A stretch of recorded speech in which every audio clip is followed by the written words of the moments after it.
Again, welcome to the Frontier and Native American Communities Initiative pre-application webinar. My name is Daniel Gutierrez. I'm the director of the New Mexico Main Street program. And I do want to, again, welcome you all for attending and your interest in the initiative. The Frontier Native American Community Initiative is it's a program under the New Mexico Main Street program. We are a program of the Economic Development Department. Our focus is on community based, asset-based economic development. So we work with local communities, local governments, a group of stakeholders to really drive the economic development and revitalization of local districts from the bottom up. The Frontier and Native American Communities Initiative was established in 2013 by the legislature. Again, it's coordinated under the Main Street program, but it's primarily focused on small and rural communities with residents under 7,500 in population. Main Street in general, if many of you are familiar with it, we work with a local 501c3 and a local government, and we focus on an entire district. The Frontier program, Native American Initiative program, is a little different.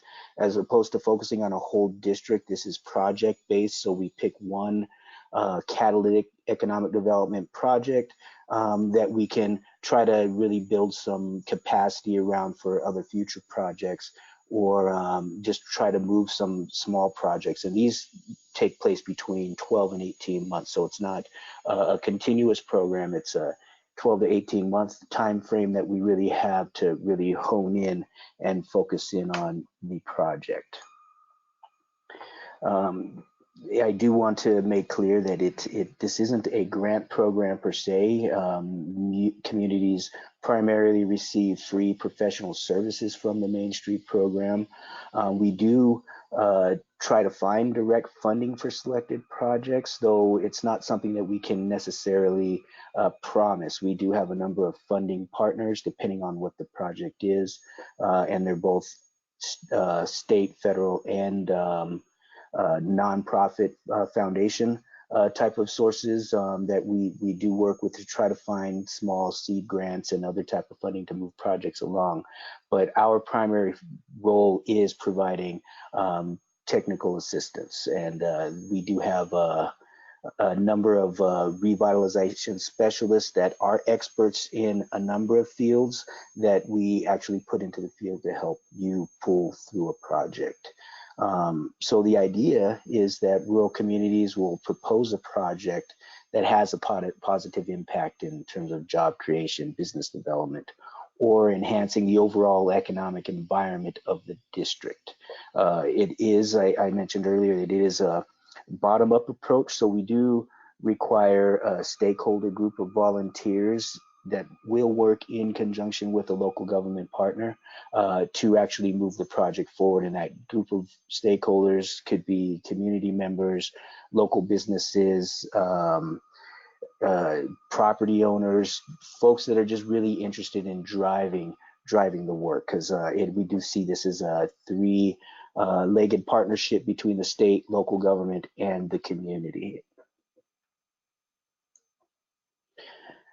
So as I said, technical assistance is provided by our revitalization specialist, and we actually have, in terms of kind of services we can provide, we do have a promotional and image development specialist on contract. We have a preservation and nonprofit resource development person.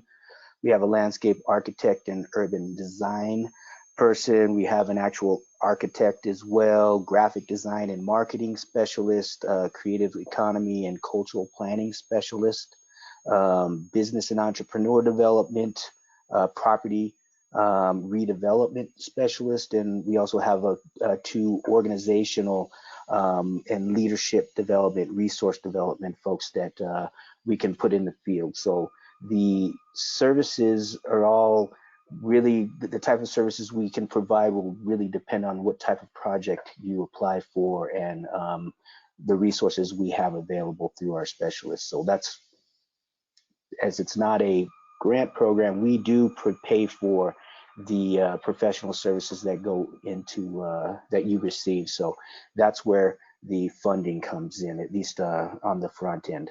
You know, we do have to say that most of our professional design services are conceptual. The idea is to get a project moving and get them ready for funding.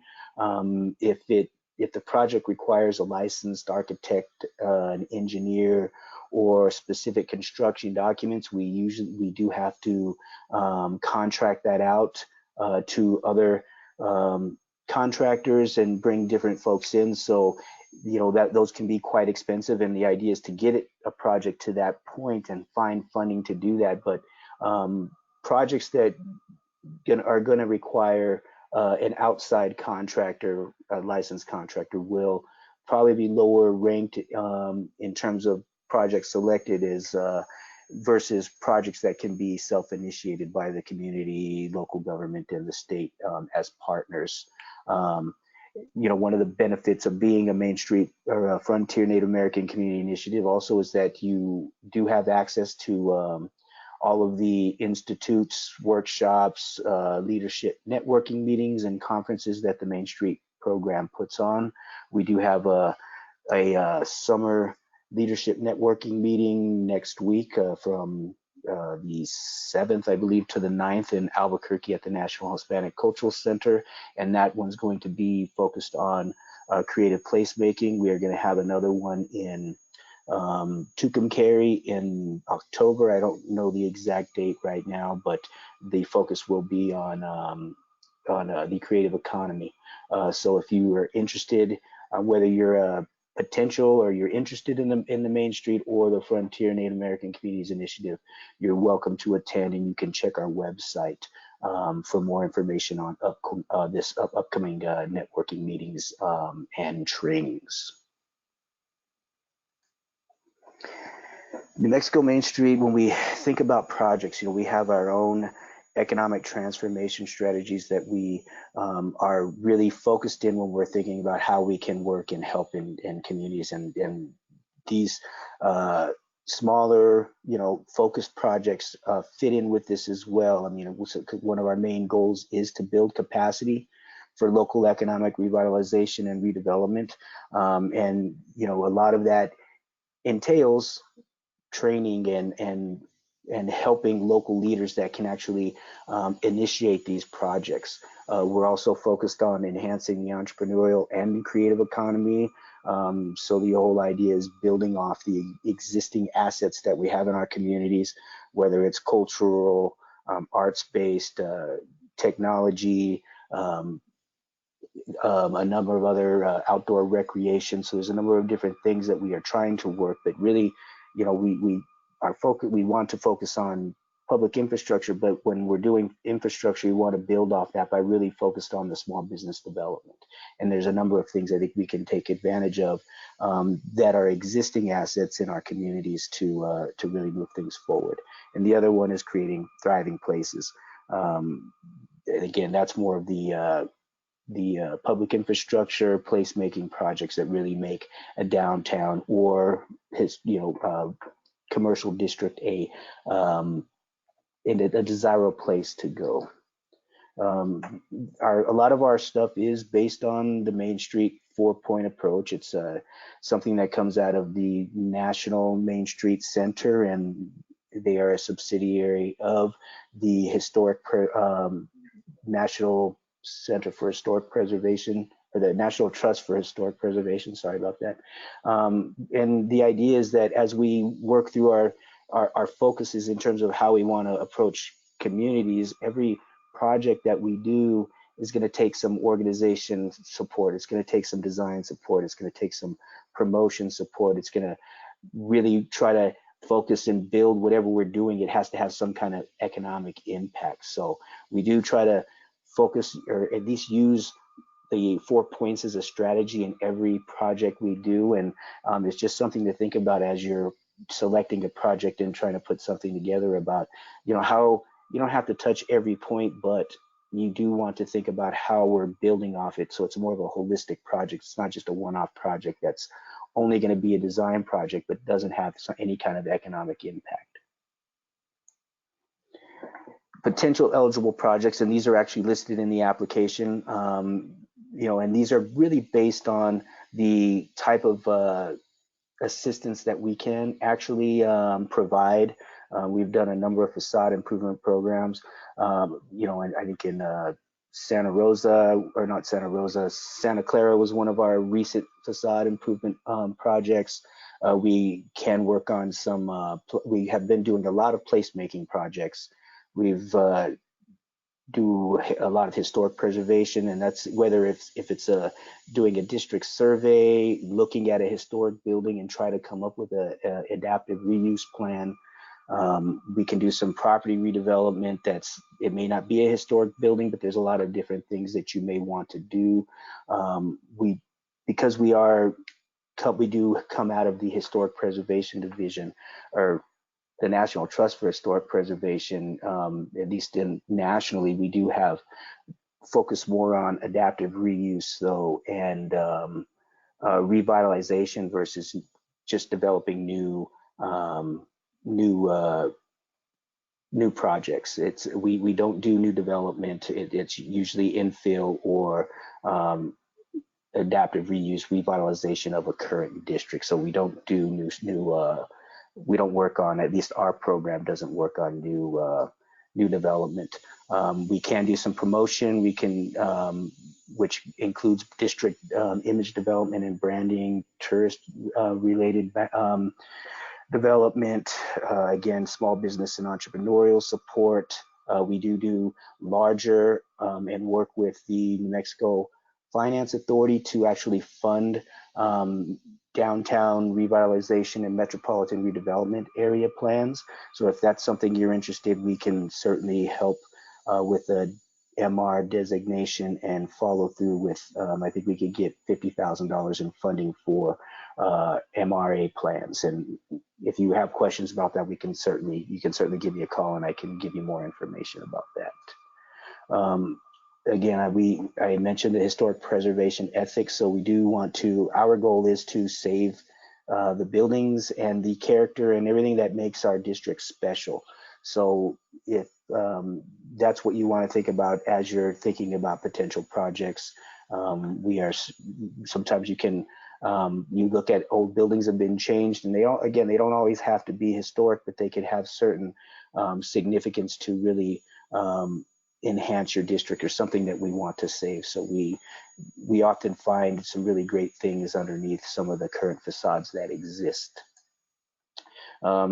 This is an example of some facade work that we did in Roswell.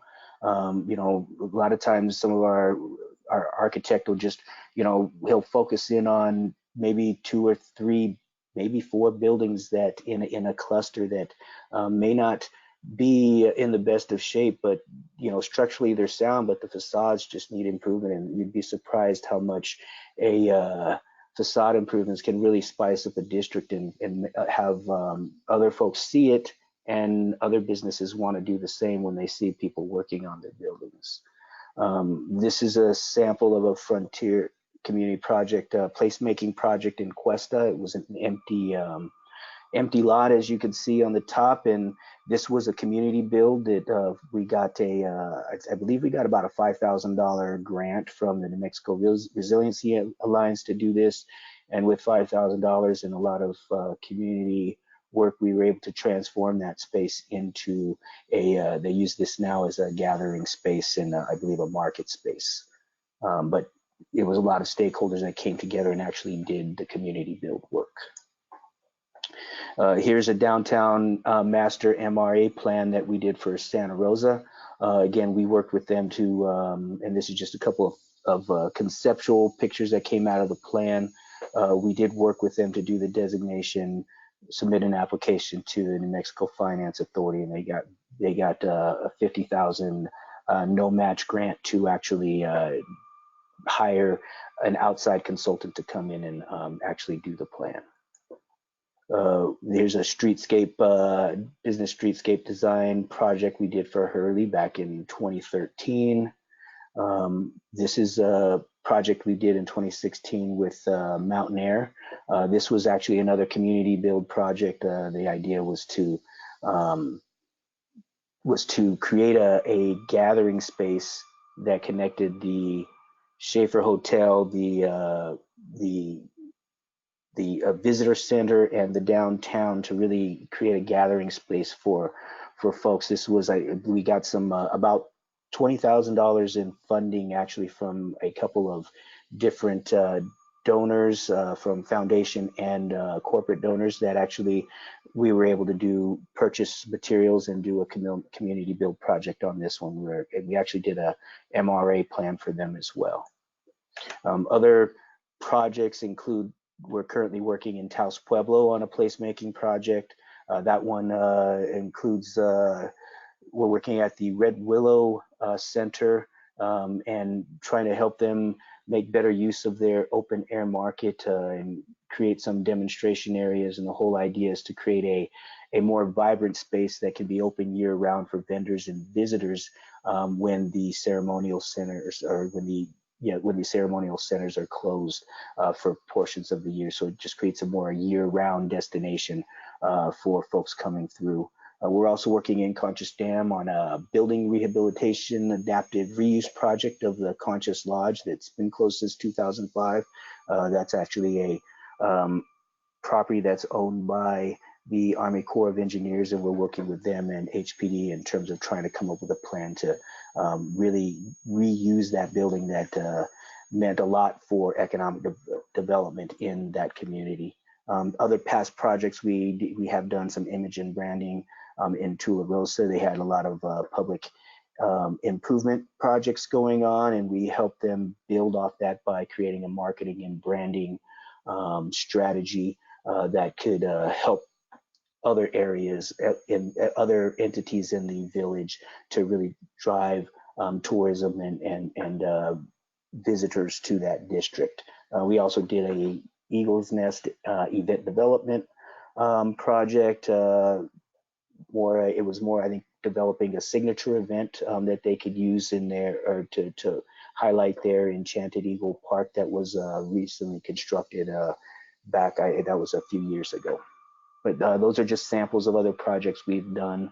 In terms of next steps in the process of you folks applying and deciding whether you want to apply for the Frontier Native American Communities Initiative. The first step would be establishing a revitalization team, just a group of stakeholders that want to work on identifying a project. Again, we can go through the application, but we're always open. If you have an idea that's something that can be done between a group of stakeholders, a local government, and a local government can be a village.